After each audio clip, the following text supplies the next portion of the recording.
Very good morning to all of you. आप सभी का स्टार आईक्यू परिवार में बहुत बहुत स्वागत है। आज इस पर्टिकुलर वीडियो में हम जानने वाले हैं 2 फरवरी 2022 के इंपॉर्टेंट करंट अफेयर। और 2 फरवरी 2022 के इंपॉर्टेंट करंट अफेयर की सेशन में आज आप लोगों को पढ़ाने वाला हूं बजट से रिलेटेड एमसीक्यू। एक्चुअली ये जो आज की क्लास है वो बजट आधारित है, मतलब बजट 2022 पे आधारित करंट अफेयर है। पूरा बजट आप लोगों को आज शाम को मैं कंप्लीट पढ़ाने वाला हूं, लाइव पढ़ाने वाला हूं और कंप्लीट बजट का थ्योरेटिकल एनालिसिस आपको देने वाला हूं। फुल आप लोगों को एनालाइज करके और समझा के भी एक एक चीज़ आप लोगों को जो है ना समझा के अच्छे से समझाऊंगा। लेकिन फिलहाल आप लोगों के लिए क्विक रिवीजन के टाइप से, जिसको यूं कहिएगा कि जिसका 1 डे कॉम्पिटिटिव एग्जाम होता है उसके हिसाब से क्विक रिवीजन या डेली करंट अफेयर के जो एमसीक्यू बन सकते हैं उस आधार पे ये 8 क्वेश्चन है, इनको बड़े ढंग से समझिएगा। अगर आप लोगों को ये वीडियो पसंद आ जाता है तो आप लोग लाइक करिएगा और चैनल को सब्सक्राइब करना बिल्कुल भी मत भूलिएगा। इस लेक्चर का पीडीएफ फाइल चाहिए तो टेलीग्राम चैनल का नाम है स्टार आईक्यू, वहाँ पे आप लोगों को इस लेक्चर का पीडीएफ फाइल मिल जाएगा। दोस्तों इसके अलावा आप लोग जो है अनअकैडमी पे मुझसे पढ़ना चाहते हो तो आप लोग डिस्क्रिप्शन बॉक्स में दिए गए मेरे प्रोफाइल लिंक पे क्लिक कीजिएगा, मुझे अनअकैडमी पे फॉलो कीजिएगा। आज रात के 12 बजे तक अगर आप कोई भी कोर्स लेते हैं तो आप लोगों को 20% का डिस्काउंट मिलेगा using my unlock code that is star IQ. बिना स्पेस दिए स्टार आईक्यू कोड का यूज करना। ये 20% का डिस्काउंट अगर लेना है तो एज यूजुअल 10% मिलता है, लेकिन आज रात के 12 बजे तक ये ऑफर है, 20% का डिस्काउंट मिलेगा स्पेशली आपको। चलिए पढ़ते हैं। पहला सवाल क्या कहता है हमारा। फर्स्ट क्वेश्चन ये कहता है कि केंद्रीय वित्त मंत्री जिनका नाम है निर्मला सीतारमण, इन्होंने बजट 2022-23 पेश करते हुए कहा है कि किसी भी तरह के वर्चुअल डिजिटल एसेट्स के हस्तांतरण से होने वाली आय पर कितने परसेंटेज का टैक्स लगेगा। किसी भी तरीके से वर्चुअल डिजिटल एसेट्स है। डिजिटल एसेट्स के अंदर आप लोगों की क्या चीज़ें आ जाती है। फॉर एग्जांपल आप लोग समझ लीजिएगा कि आपने लैपटॉप जो है ना वो किसी से ट्रांसफ़र किया है, या एग्जांपल से आपने मोबाइल फ़ोन जो है ना वो किसी से ट्रांसफ़र किया है। तो ऐसे वर्चुअल डिजिटल एसेट्स से जब आप लोग ट्रांसफरिंग किया करते हैं एक जगह से दूसरी जगह, any kind of virtual digital assets, तो आप लोगों को 30% टैक्स देना होगा। यानी कि सवाल का बी वाला ऑप्शन जो है वो बिल्कुल ठीक रहेगा। वित्त मंत्री ने ये कहा है कि रिजर्व बैंक ऑफ इंडिया यानी कि आरबीआई अपना डिजिटल करेंसी जो है ना वो लॉन्च करने वाली है बहुत ही कम समय के बाद में। और वर्चुअल डिजिटल एसेट से होने वाली इनकम पर 30% का टैक्स लगेगा। ये आप लोगों को याद रखना है, ठीक है। चलिए सेकंड क्वेश्चन की ओर जाते हैं। तो केंद्रीय वित्त मंत्री निर्मला सीतारमण ने बजट 2022-23 पेश करते हुए बताया है कि वर्ष 2023 में कितने किलोमीटर का हाईवे तैयार किया जाएगा। अपने आप में भारत का ये बहुत बड़ा प्रोजेक्ट है, बहुत इंटरेस्टिंग प्रोजेक्ट है। और ये टोटल हाईवे तैयार किया जाएगा 25,000 किलोमीटर का। यानी कि सवाल का सी वाला ऑप्शन जो है वो बिल्कुल ठीक रहेगा। मतलब ये हुआ कि आज इन्होंने जो बजट पेश किया है 2022-23 का किया है, मतलब ये है कि जब 2023-24 का बजट जब पेश करने जाएंगे ये, उस टाइम तक 1 साल का टाइम है इनके पास। 25,000 किलोमीटर का नेशनल हाईवे बनाए जाएंगे और इस पे टोटल 20,000 करोड़ रुपए का जो है ना वो खर्चा लगने वाला है। एक्चुअली आप लोगों को ये बहुत अच्छे से पता होगा कि हमारा 2022 में 15 अगस्त को आज़ादी के पूरे 75 साल पूरे हो जाएंगे। और ये जो हमारा बजट स्टार्ट हुआ था ये अमृत काल नाम से ही स्टार्ट किया था। सर ये अमृत काल क्या होता है। एक्चुअली क्या है कि 25 साल से 75 साल, मतलब 75 साल से लेके और 100 साल के बीच के जो ये 25 साल है ना ये अमृत काल है। 2047 तक जो है ना हमारे पूरे 100 साल हो जाएंगे, तो ये पूरे जो है ना बीच के आपके 25 साल जो है ना यही अमृत काल है। इसी अमृत काल में भारत को बहुत आगे बढ़ना है, बहुत सारी घोषणाओं पे काम करना है, उसी का ये ब्लूप्रिंट है अगले 25 सालों का। तो काफी बड़ा प्रोजेक्ट इस बजट का जो था वो ये वाला था। अगला सवाल है केंद्रीय वित्त मंत्री निर्मला सीतारमण ने किस साल सबसे लंबा बजट भाषण जो है ना दिया था। बजट भाषण सबसे लंबा जो है ना इन्होंने कब दिया था, साल 2020 का दिया था। एक्चुअली निर्मला सीतारमण अब तक टोटल 4 बजट पेश कर चुकी है और मोदी सरकार का, मतलब सरकार का ये 10वां बजट था। उनसे पहले जो है वित्त मंत्री अरुण जेटली साहब थे, वो तो खैर अभी दुनिया में ही नहीं रहे। उनकी पत्नी को मरने के बाद में पद्म विभूषण दिया गया है, संगीता उनकी पत्नी का नाम है, मरणोपरांत पोस्तुमस अवार्ड उनको मिला है। और इन्होंने अपने जीवन काल में टोटल 4 बजट पेश किए हैं, 2019 का, 20 का, 21 का और अब कल किया है वो 22 का। मतलब 4 बजट जो है ना इन्होंने पेश कर चुके हैं ये।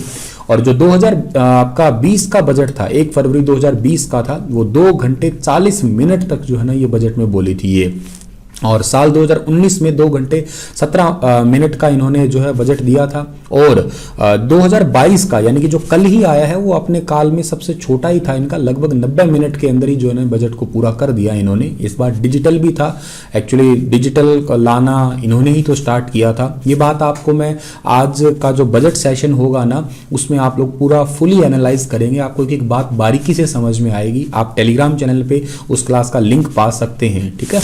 चलिए अगला सवाल है कि वित्त मंत्री निर्मला सीतारमण के अनुसार अगले 3 साल में कितने वंदे भारत ट्रेनों का निर्माण व विकास किया जाएगा। अपने आप में बेहद जरूरी सवाल ये भी है और इस सवाल का जो ठीक आंसर रहने वाला है आपका वो क्या रहने वाला है, total 400। Vande Bharat express train Bharat की सबसे तेज चलने वाली ट्रेन है और इस ट्रेन का सफर थोड़ा और अच्छा हो जाएगा, हर एक यात्री के लिए अनुभव अच्छा हो जाएगा। तो अगले आने वाले 3 साल में 400 वंदे भारत ट्रेनों का निर्माण किया जाएगा भारतीय रेलवे के द्वारा। ये इस बजट भाषण के अंदर बताया गया। वित्त मंत्री निर्मला सीतारमण ने बताया है कि पीएम ई विद्या के 1 क्लास 1 टीवी चैनल कार्यक्रम को 12 से कितने टीवी चैनलों तक बढ़ाया जाएगा। तो 12 से लेके इन्हें टोटल 200 टीवी चैनल तक जो है ना को बढ़ाया जाएगा। एक्चुअली होता यह है कि सभी राज्यों के क्लास 1 से 12 तक के उन्हीं की लोकल लैंग्वेज में सप्लीमेंट्री एजुकेशन देने के लिए टीवी चैनल्स के माध्यम से जो है ना वो क्लासेस लगती है। अभी तक की तारीख तक टोटल 12 टीवी चैनल है, लेकिन इनको बढ़ा के 200 किया जाएगा। तो आप समझ सकते हो कि कितना ज़्यादा डिजिटलाइजेशन होने वाला है, डिजिटल एजुकेशन को कितना बढ़ावा दिया जाएगा इन फ्यूचर।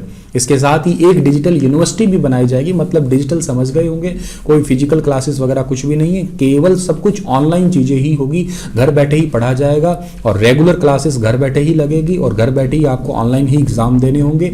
तो ऐसा काम भी इन फ्यूचर के लिए किया जाएगा, ये भी इस बजट में ही जिक्र हुआ है।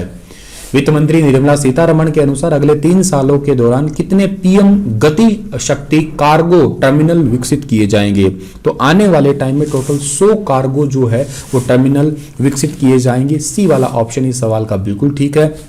ये पीएम गति शक्ति के टोटल 7 गोल है, 7 इंजन है, मतलब 7 इंजन है। उन 7 इंजन के बारे में आपको बात बताऊंगा आज के ही बजट सेशन के दौरान जो है आपका, मतलब यूं समझिए कल निर्मला सीतारमण ने अपना बजट पेश किया था, आज मैं बजट पेश करूंगा अपना, ठीक है ना। और बजट पेश करने का समय मैं आपको बता देता हूं क्या रहने वाला है। आज ही यूट्यूब पे ही आप लोगों को स्टार IQ एजुकेशन अपना यूट्यूब चैनल है और वहां पे आपको आज शाम को जो है ना वो आप लोग 7:30 पे सही हाजिर हो जाना, मतलब 7:30 बजे यूट्यूब पे हाजिर हो जाना, वहां पे मैं बजट पेश करने वाला हूं आज, ठीक है।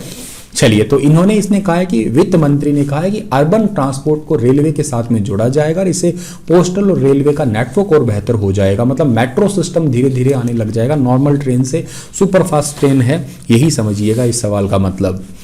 वित्त मंत्री निर्मला सीतारमण ने 1 फरवरी को घोषणा की है कि ग्रामीण और शहरी क्षेत्रों में कितने घरों को लाभार्थियों के रूप में पहचाना जाएगा। तो टोटल 60,000 घरों को, यानी कि डी ऑप्शन इस सवाल का ठीक है।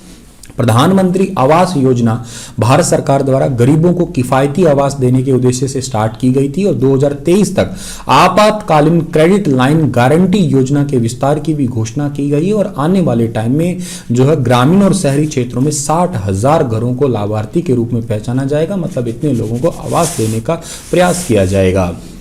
आर्थिक सर्वेक्षण 31 जनवरी 2022 को जारी किया गया। अभी रिसेंटली आप लोगों को पता है कि हमारे आर्थिक सर्वेक्षण यानी कि इकोनॉमिक सर्वे की रिपोर्ट जारी हुई थी 31 जनवरी को, और इसमें जो है जो इस साल की जीडीपी ग्रोथ रेट है वो कितने रहने का अनुमान बताया है, तो वो 9.2%। एक्चुअली IMF यानी कि आपका जो इंटरनेशनल मॉनेटरी फंड है उन्होंने भी 9 बताई है। तो इंडिया के मतलब जो आपका सर्वे है या इंडिया का जो अनुमान है वही अनुमान IMF ने भी जताया, तो ऑलमोस्ट बराबर बराबर सही है, कोई ज़्यादा डिफरेंस नहीं है, पॉइंटों का तो खैर चलता रहता है ये, ठीक है। तो ये पॉइंट आप लोगों को यहाँ से याद कर लेना है। और इसी के साथ में इस वाले सेशन को तो मैं एंड कर रहा हूँ। हंसते रहना, मुस्कुराते रहना। शाम को 7:30 बजे आप लोग कंप्लीट एनालिसिस के लिए जरूर आइएगा। रात को 9 बजे आप लोग पूरे जनवरी महीने के हरियाणा करंट अफेयर लाइव पढ़ने के लिए भी जरूर आइएगा। तब तक के लिए अपना ख्याल रखिएगा, जुड़े रहिए स्टार IQ चैनल से, सब्सक्राइब करिएगा और अपने दोस्तों को भी बताइएगा। इस लेक्चर का PDF फाइल अगर आपको चाहिए तो Telegram channel star IQ education को तुरंत ज्वाइन कर लीजिएगा, वहां पे हर लेक्चर का PDF फाइल आपको मिल जाएगा। धन्यवाद।